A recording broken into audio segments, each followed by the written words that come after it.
Today is the 5th day of the July 89 7-day retreat in Springwater.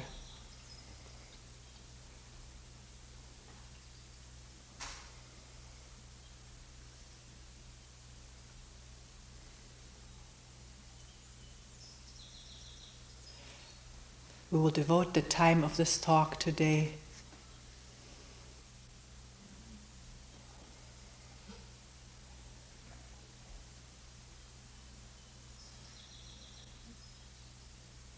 to this powerful sense of self. I, me. It seems to be such an inseparable part of our life. Not a part of our life. Our life. Until one begins to question it, to wonder about it. Begins to observe how it manifests without taking it absolutely, unquestionably for granted that this is human nature.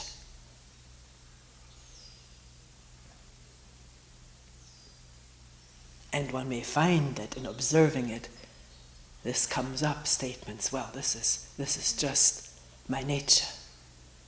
One doesn't want to inquire into this powerful sense of me, because it seems dangerous, scary, maybe upsetting.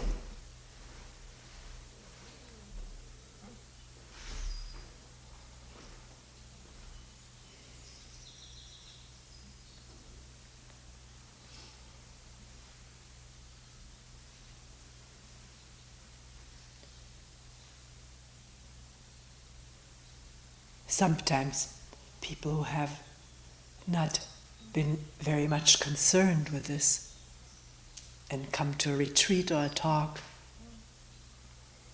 wonder why I am so concerned about it. And whether in talking about it the way we do here, talking about the me, the sense of me, whether in talking about it, there is instilled in the listener an idea which wouldn't normally be there, so that the listener comes to believe that there is this powerful sense of me. So let us right at the outset say, whatever is being said is not said to indoctrinate anyone. It's not a doctrine. What is said comes out of direct observation. And it is for each one of us to look for ourselves and verify whether what is said is actually so in oneself. Or if one finds one can't look, one can't verify, then to leave open whether it is so or not. Not to conclude for it or against it. Which is what we like to do to feel safe. To be in the know something is so or isn't so, and then remain with the knowledge, rather than be with the tentativeness, the openness of constantly looking and finding out anew, afresh, what is going on in our moment-to-moment physical and mental life, alone and in relationship with each other.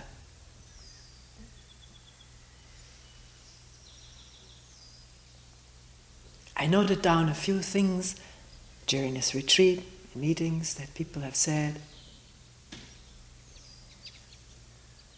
And maybe we start with that. Not knowing where it will take us. This is not prepared talk. It is a common investigation, an inquiry.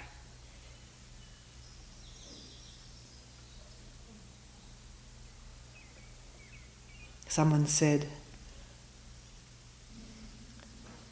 something like this. It happened several days ago, it's memory. But as I said yesterday, it's fed by what other people say. And a new statement may emerge here, but it's in the spirit of what the people have said. In sitting under the open sky at night, full of stars, and all the sounds of life at night, there was an openness inside, not separate from the openness of the sky. And then suddenly, a strong feeling of anxiety.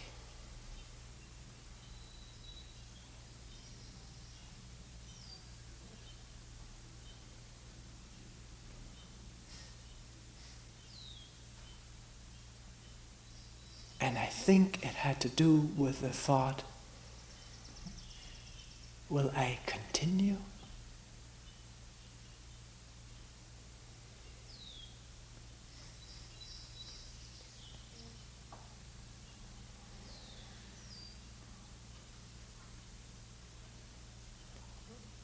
And then there was the comment in coming in from sitting at night, turning the door knob, suddenly the thought, I'm turning this doorknob. And a certain feeling rushing throughout the body, I'm turning this doorknob. And then the words coming up, I exist. And a powerful feeling pervading the whole body. I exist.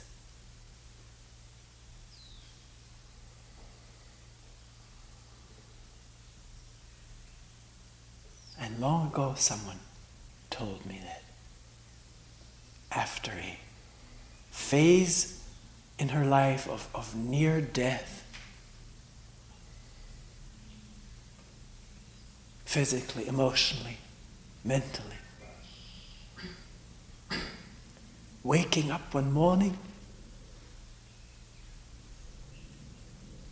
seeing the light come through the window and the words coming up, here I am, and a joy with that.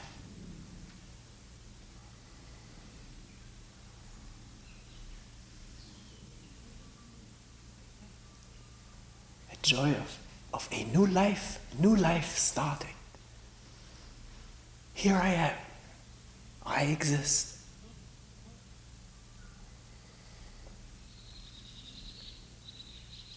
Reminds one of the words of the Buddha, who was supposed to have said as a little child, hardly been born. It's of course legendary in a way, saying, above the heavens, below the heavens, I am. It actually says, I'm the most honored one. I had always trouble with the latter part. Why should he have said, I'm the most honored one? Why would there be comparison in the mind? It may have been added by someone who wrote this down 300 years later. But something like I am is also in the biblical tradition. As saying before Adam was, I am. And in Eastern mythology, the first self that ever was saying, I am.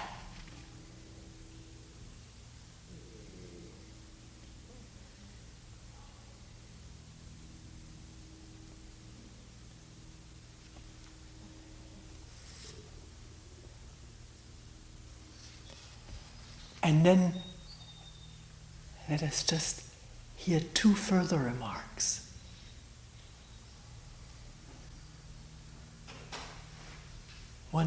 Not one person, so many people.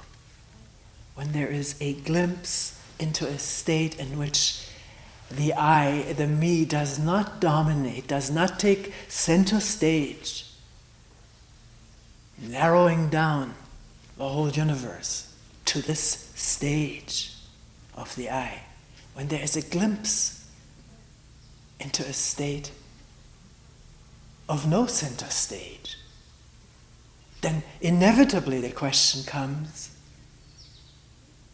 in pondering about it later,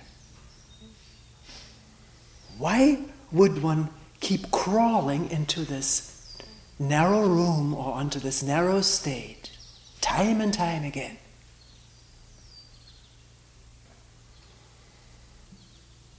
If there is this other, without division.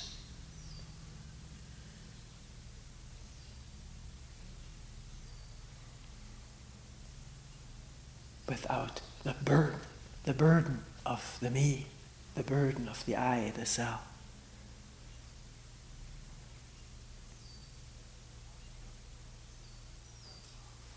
And as a last remark, someone saying, in observing moment to moment, carefully, on all kind of different levels, it seems that the thought of self is always the first act of violence.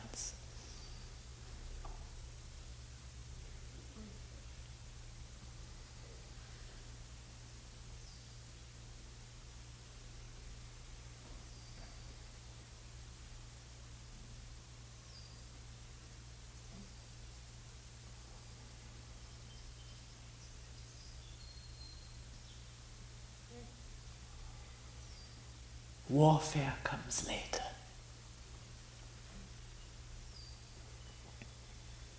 So, right now, having said all of these different statements, are they all about the same thing? Is this emergence of here I am. I am. Is that an act of violence? It all depends how that is said. What does it refer to? One cannot just judge on the words themselves, because it could be the epitome of self-centeredness, self-indulgence, on that small stage. Me in the center with the spotlights on it.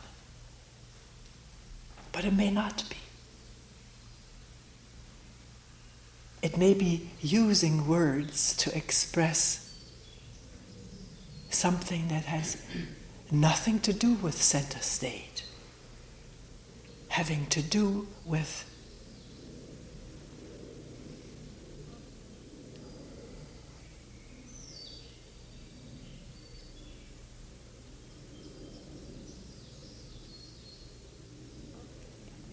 can it be an expression, the wholeness of aliveness expressing itself in these words at this moment and place?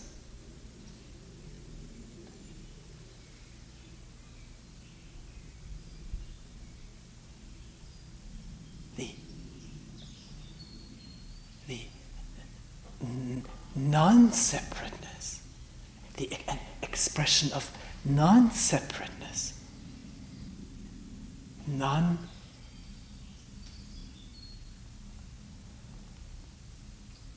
not me first,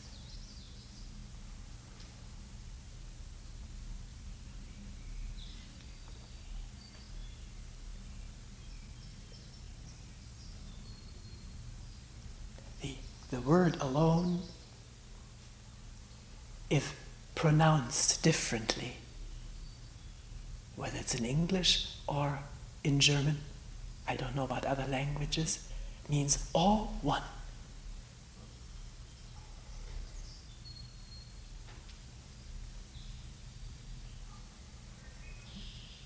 But what about the statements that in a or after a moment of wholeness, no separation, a feeling of anxiety, a feeling of anguish?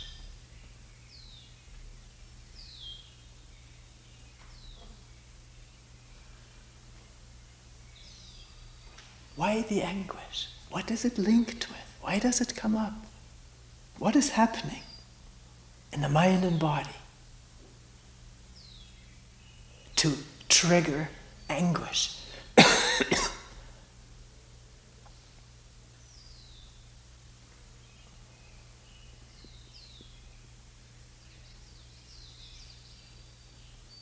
And in looking at it, invariably, one traces thoughts like, where am I in all of this? Am I dying? Will I die? Will I disappear? I want to continue as what I know myself to be, as the story, the beloved story of my life.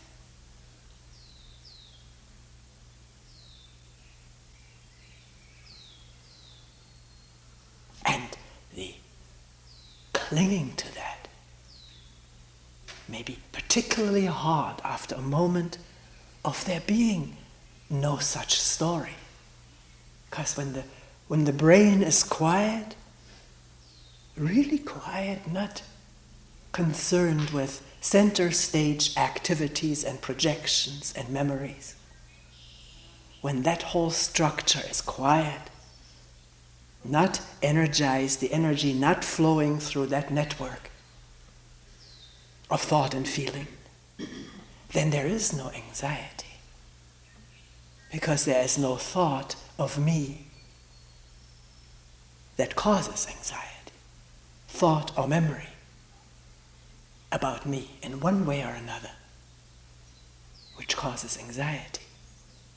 That thought has to spring from memory, be activated for anxiety to be activated.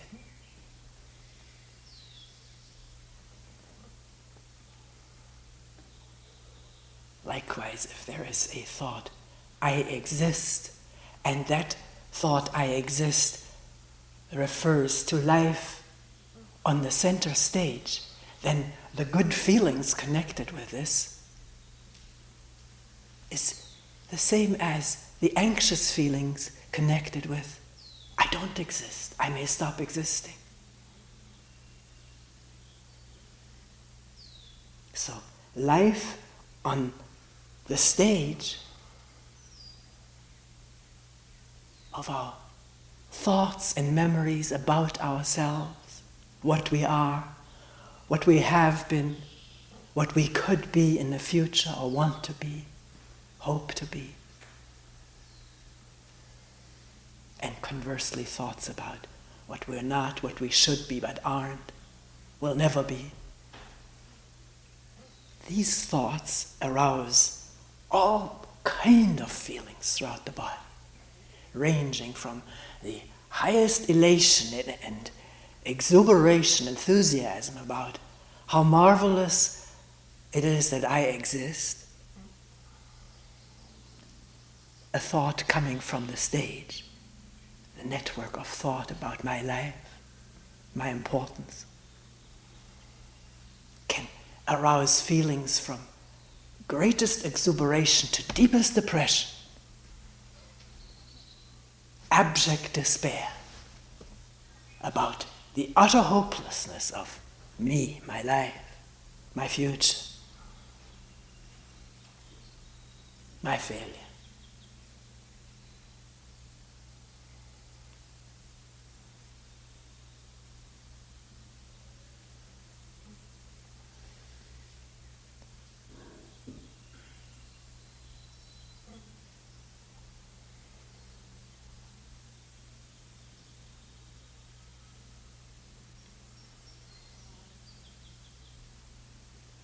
So can one glimpse the importance of seeing where our thoughts come from, how they affect our whole total being.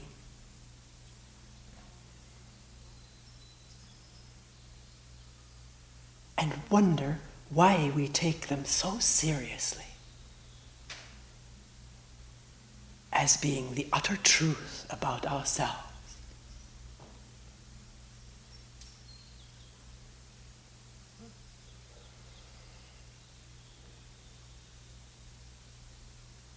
And that's what we do. We take thoughts that come up from memory. All thoughts come from memory. If there's no memory, there's no thinking.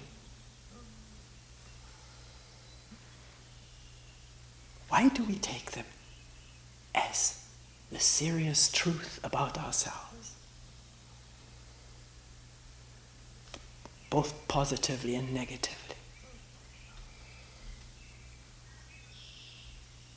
On what basis do we assume that they're true?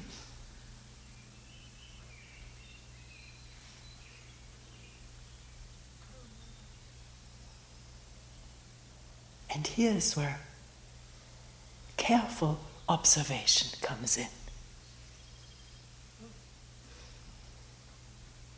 Observing how a thought arising, a thought affecting, bringing elation or depression, feeling either one is ready to tackle anything, the highest mountain, or one doesn't even want to get out of bed, feels so depressed. And from the state of the organism, the state of the body, depressed or elated, issue more thoughts. That's not the end of thinking. How I want to feel like this for the rest of my life. What did I do that brought that about? The brain will say. And it will go back in memory, try to reconstruct what preceded this good feeling, and maybe then start practicing that in order to ensure the reoccurrence of this good feeling.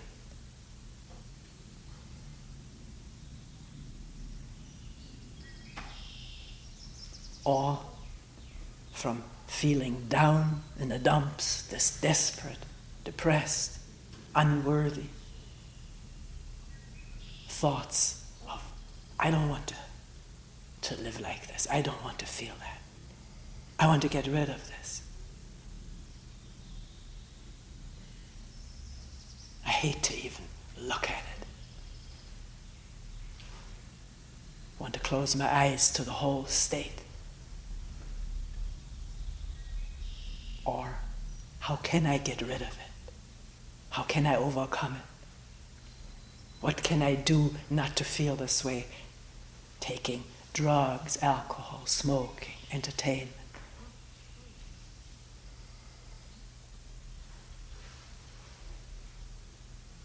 Often the last thing one wants to do is to be with it. Like with a sick, ailing friend.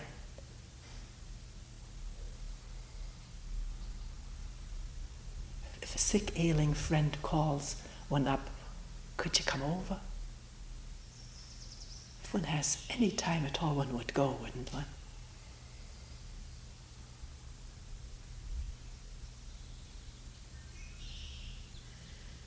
And maybe the best thing that could happen to that sick, ailing friend is not someone telling distracting stories, but sitting with him or her, being there together. Maybe holding his or her hand, there to be there. If a person asks a question, then yeah, let's look at it together. Not preaching or telling that this is all in your mind.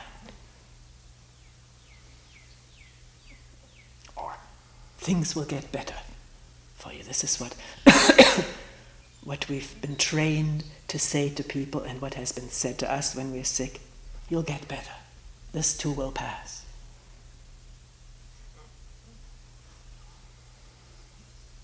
I remember once waking up from a surgery many years ago. And I was absolutely miserable. Felt terrible from the anesthesia and pain. Some kind of a catheter. It was horrible. That's how I felt.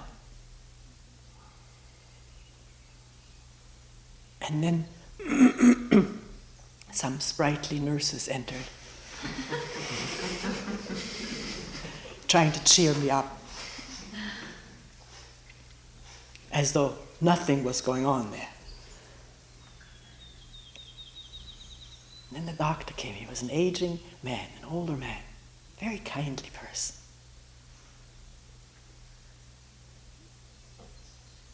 He took one look at me and he said, "It's a miserable life, isn't it?" And that felt right.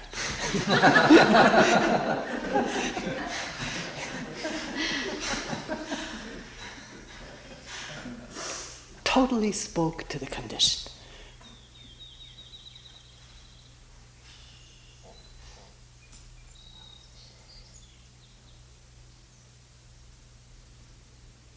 One didn't have to pretend anything or separate oneself from by living up to good cheers.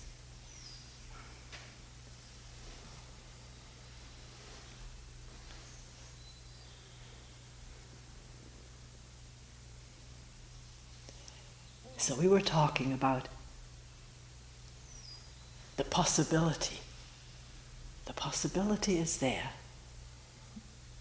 to catch in awareness, not intentionally, but when there is awareness, things are reflected like in a mirror. A thought about how terrific I am or how hopeless I am, to hear that or see that thought as it were, and see it do its thing throughout the body.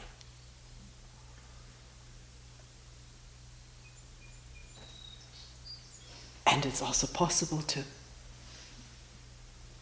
see the whole past pattern of thinking in certain ways about oneself. It can be a very useful function in memory, to provide knowledge, and with that insight into the whole past pattern of how one has been thinking about oneself due to how one has been talked to, treated, dealt with, praised, given grades in school, compared to sisters, brothers. Not everything is there in the memory, but a pattern emerges if one is interested in looking. And the pattern emerges right now as one is observing. This work here that we're doing is not a one-time shot. It can be, but if it is, it reveals very little. But can it be one's whole life, one's whole lifetime?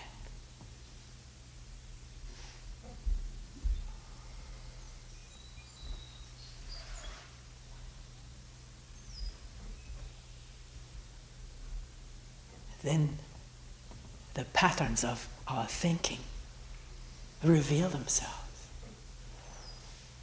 very clearly, more and more clearly as awareness deepens, lengthens, occurs more frequently, because one is so concerned, so curious about all of that.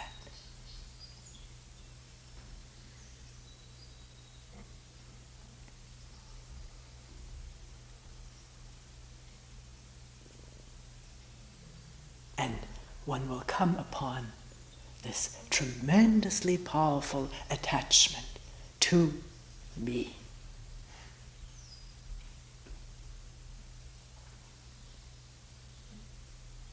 Me as a good person, me as a capable person, a praiseworthy person, someone who can do no wrong. We're so attached to that. It comes from our childhood. Where so often for us, we were always wrong, the parents were always right. It's very hard for a parent, particularly, maybe the newer generation is more open about this. When I grew up in Germany, a parent could not say that they were wrong. It was impossible, it didn't happen.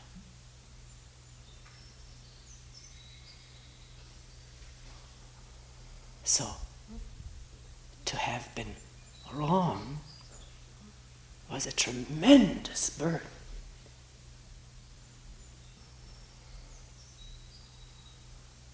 And if this is how one grew up, and maybe things aren't so different here, now, or in the past in Germany. Because all of us now always constantly defend what we're doing when somebody criticizes us. We're so afraid of having done something wrong. The defensiveness just sputters forth like a spring out of a mountain. And it's marvelous to begin to question that. Whether one has to defend, and what on earth is one defending?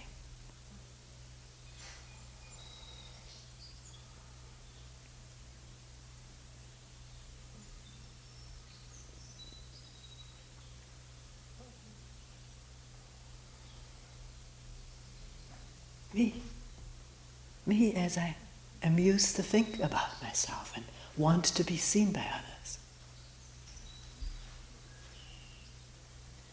And the unexamined, unquestioned dread that if that is without defense, it will somehow what? Perish? Go under? That's how we probably felt as little children. Fear of being scolded, punished, found guilty.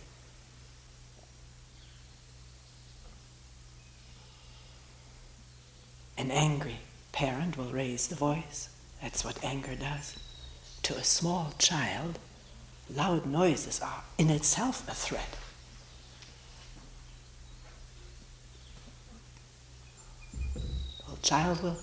Most little children will begin crying when something loud happens.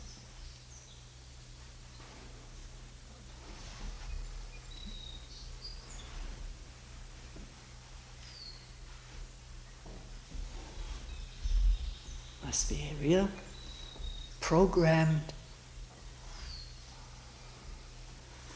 fear of a loud noise because it has over the millennia been a dangerous thing.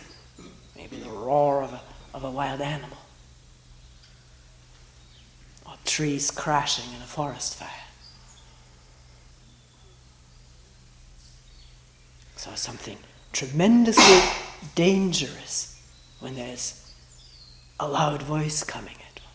And of course, a loud voice often comes a frown in the face, squinting or something happens to the eyes. Smiling eyes are completely different from angry eyes, aren't they?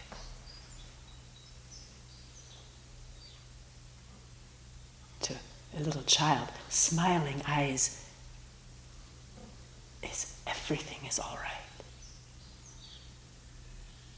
I remember, this occurs to me right now, I would ask my mother to make certain wrinkles and not others.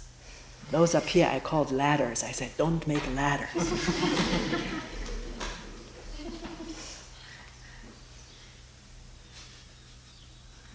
And when the wrinkles around the eyes, when they came into life, then all was safe and good.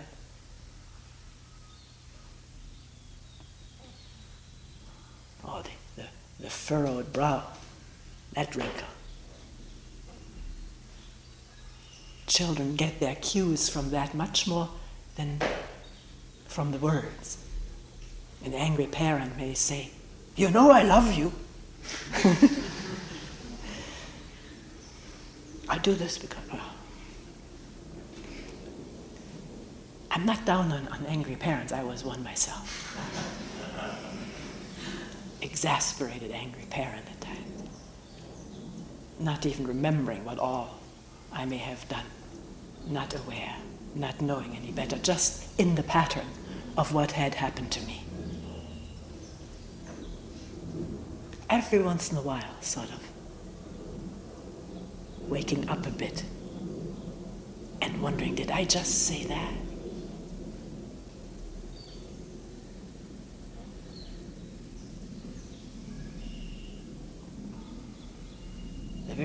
The very thing that I remember I would never want to hear again. My mother's saying, "I will never forget that." And I heard myself, first time I said that to our son, "I'll never forget that." I almost shuddered. It came up. We are automatons when we're not aware. We are. Or at least not wondering about this whole complex, deep mass of conditioning, which is our way of relating with each other, responding to each other. We talked about it yesterday or the day before in terms of friends and foes, allies and enemies.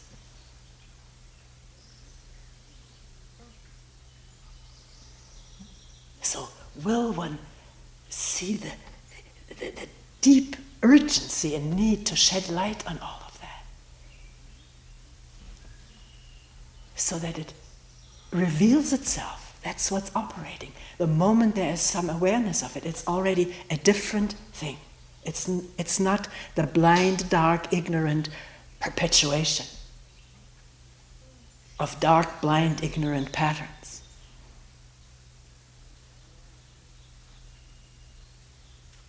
Which cause war within and war among each other.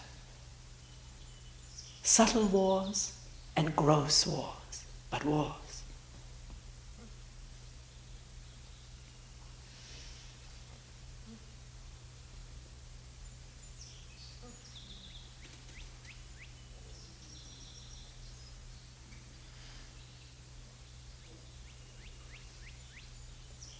So why this tremendous attachment to me?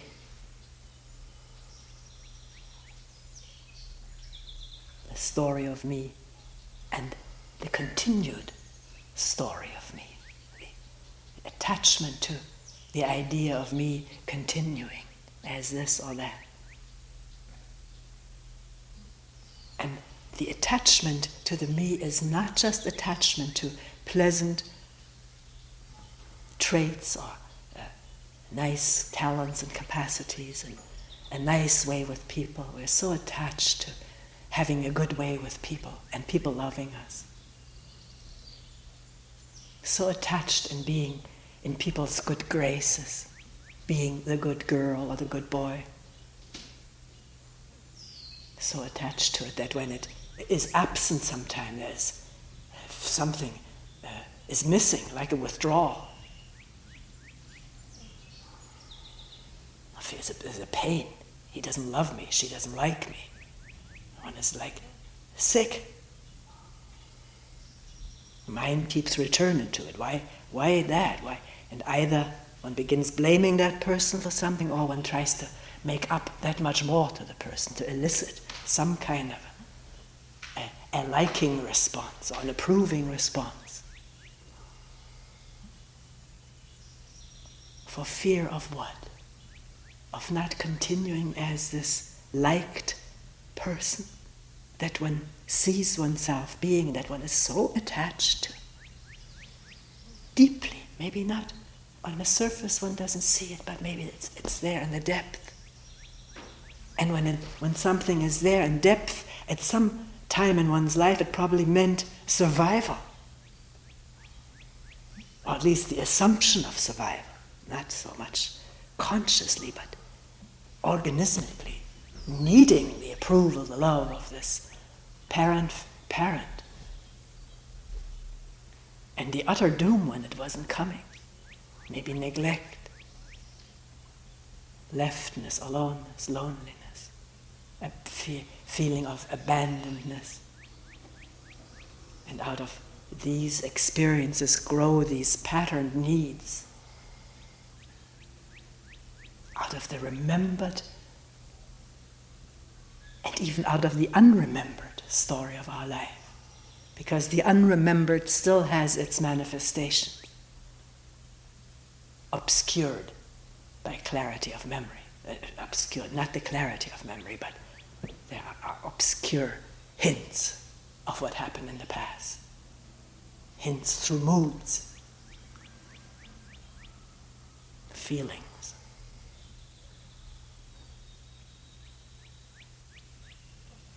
So why the attachment? And as several of people have said,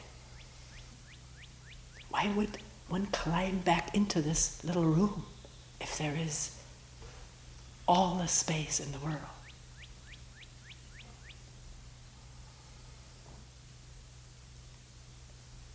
To be without conflict and to be in touch with more than the furniture and contents of this little room.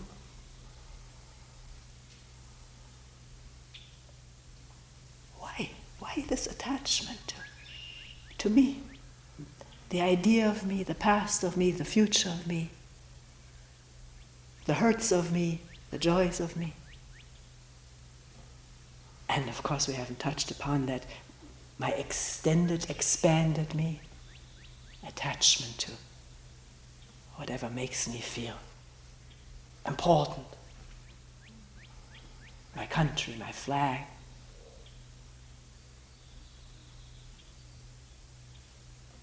There's going to be a constitutional amendment in this country, in America.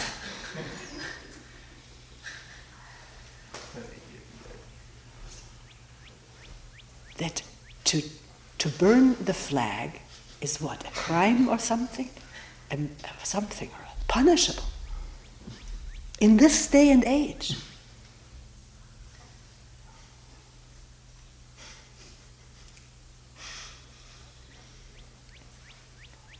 It's not Iran, it's not Hitler, it's not South Africa, it's this America.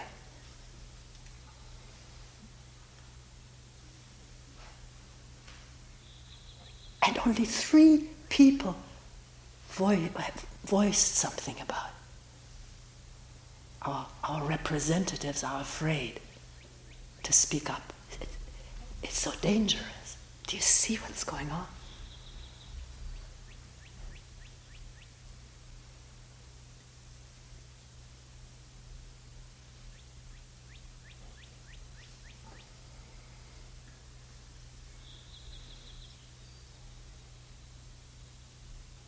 Even in Germany, I don't remember pledging allegiance to the flag every day.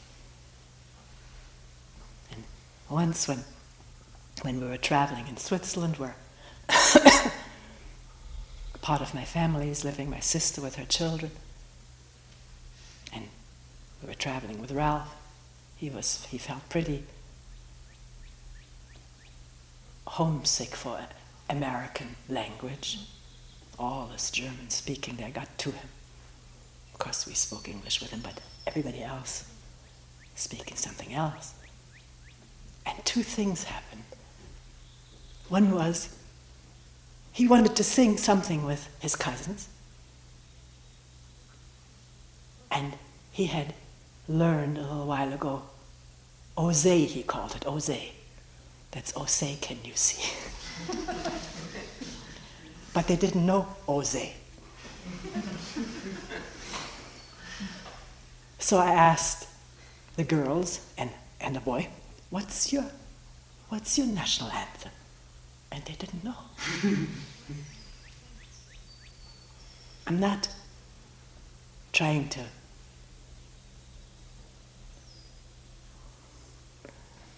put up Switzerland. They have their own problems.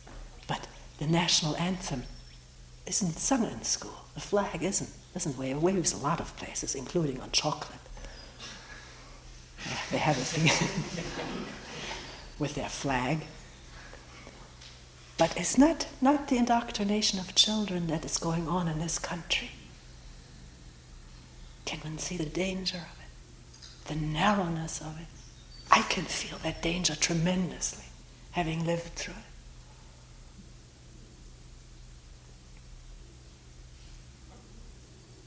So then when we went someplace in Hamburg to a restaurant with Ralph, where the ocean liners come onto the river Elbe. It's a river where the ocean liners can, it's deep enough for that. And whenever an ocean liner passed this restaurant, the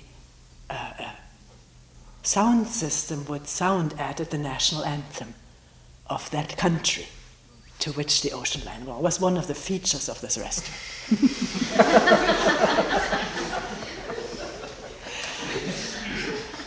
And here was Ralph, again pretty miserable, everybody talking German.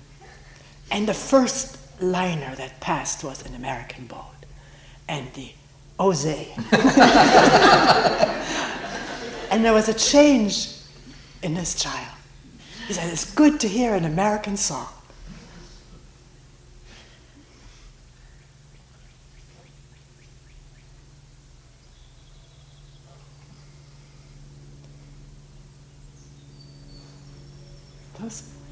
Those impressions, they may keep working. If not talked about, illumined, and discussed among each other as friends, as we're doing right now. So that what is taken as so true, so real, so important, so serious, is lightened up, aerated, perforated with light, with air, with seeing, with understanding.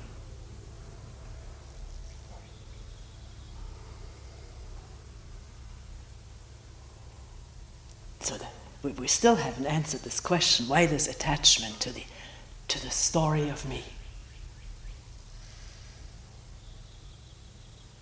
Does one see the attachment? That's the first step. The addiction to it. Addiction to me and what I'm identified with. My country, my religion, my this, my that, my profession.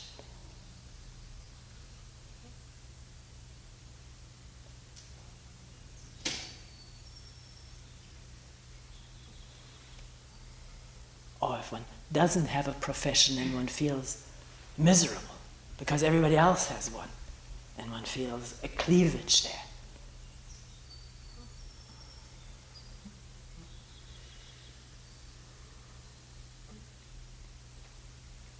So we're asking, why does one have to be anything identifiable?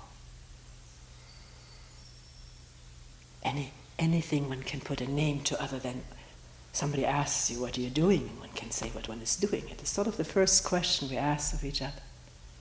Where do you come from? What are you doing?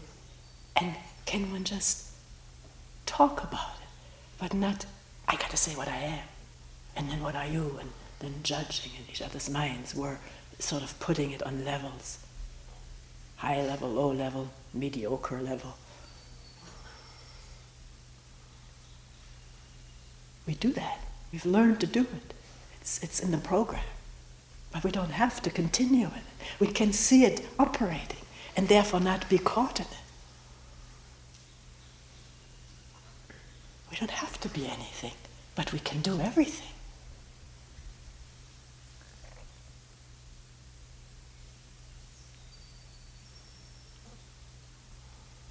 I don't mean that we can do everything. We can't do computing and carpentry. I didn't mean it that way.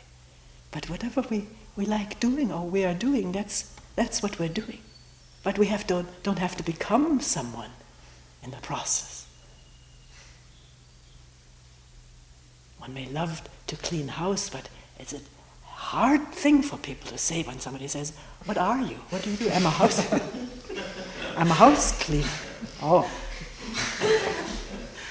Then someone else may want to help one over the embarrassment. And maybe one isn't embarrassed, but it becomes that way. It's in the air. And the parents may not want to hear about it.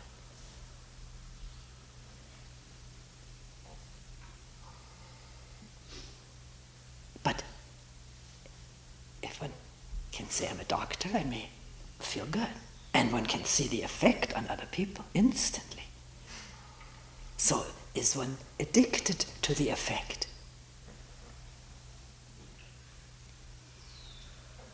Yes, we are addicted. We are addicted to these effects. That's why we're attached. Attached to the boosts of thinking about ourselves. And we're even attached to the downers. Because that's something we are. That's something familiar. Something known. And as one can discover when one looks more closely, one also garners feelings of importance about being a victim. Many of us are professional victims.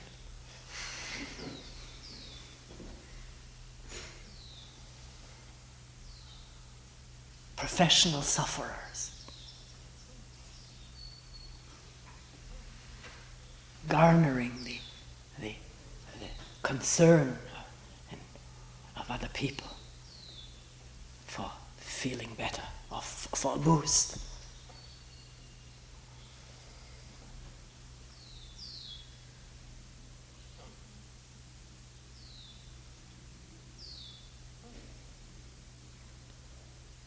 Just because it's so much the custom to say what one is, doesn't mean one has to be identified with it. Identified meaning, attachment, and addiction. And then the fear of losing that, the fear of not being anything.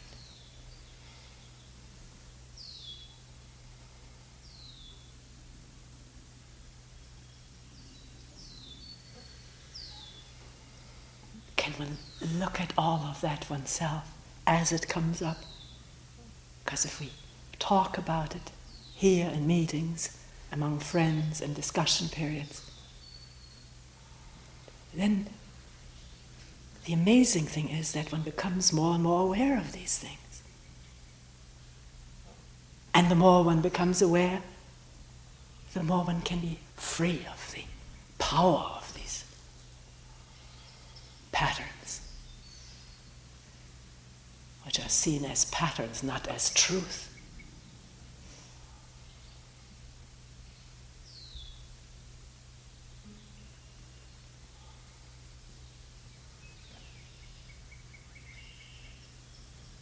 So, who am I? What am I? When there is identification with nothing. And I don't mean with nothing as a concept that can become a new identity. I'm nothing. No identification. Identification is seen, and in the seeing, it's not allowed to take over. The intelligence of seeing takes care of that it doesn't take over. So then what am I from moment to moment?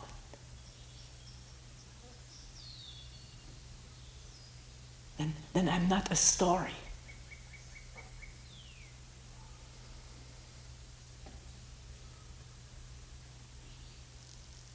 Then I am whatever is there this moment,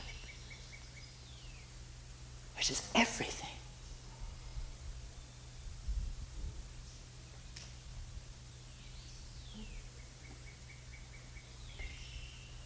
And this everything, if one tries to get a hold of it,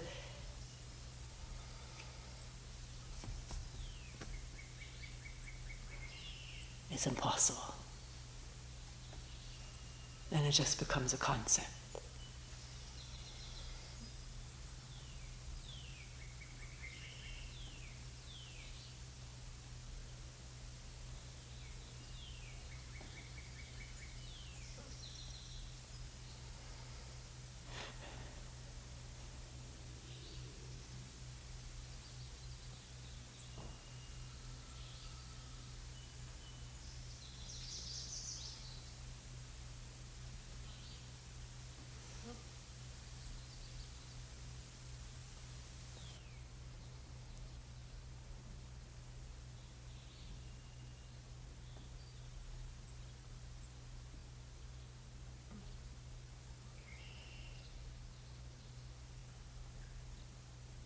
we will end here for today.